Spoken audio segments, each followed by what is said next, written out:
জীবনে যারা অনেক লোন করে ফেসে আছেন, অনেক ধার দেনায় ফেসে আছেন, অবশ্যই এই ভিডিওটা আপনাদের জন্য। গতকালকে আমার এলাকাতে এক ভদ্রলোক দেখছি বাইকে করে টহল দিচ্ছে। হঠাৎ আমাকে জিজ্ঞাসা করলো যে অমুক ব্যক্তিকে চেনেন? তখন আমি তাকে পাল্টা প্রশ্ন করলাম, আপনি কি লোন কোম্পানি থেকে এসেছেন? তো সে আমাকে বললো, আপনি কিভাবে বুঝলেন? আপনার ভাবভঙ্গিমা দেখে বুঝলাম।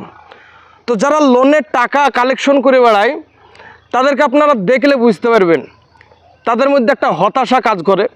কেননা তাদের এটা হিসাব থাকে না যে লোনটা কাকে দিচ্ছে।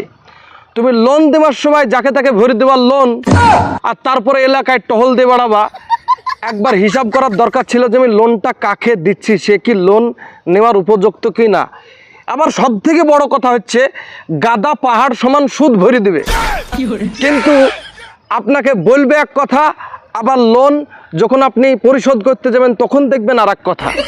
মানে যারা লোন দেয়, অধিকাংশ লোন কোম্পানি, অধিকাংশ লোনওয়ালা ব্যাংকের কথার সঙ্গে কাজের কোনো মিল থাকে না।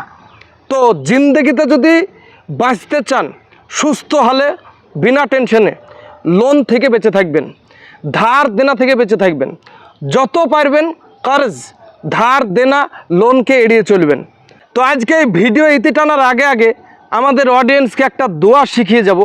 এই দোয়া যদি আমরা দিনে কয়েকবার পড়ি তাহলে মহান রব্বুল আলামিন আমাদের পাহাড় পরিমাণ ঋণ থাকলেও সেটা পরিশোধ করার ব্যবস্থা করে দেবে। দোয়াটা হচ্ছে, আল্লাহুম্মা কফিনি বিহালালিকা আন হারামিকা ওয়া আগনিনি বিফাদলিকা আম্মান সিওয়াক। স্ক্রিনে দেওয়া রইল, স্ক্রিনশট মেরে অবশ্যই দোয়াটি আমল করবেন। ধন্যবাদ।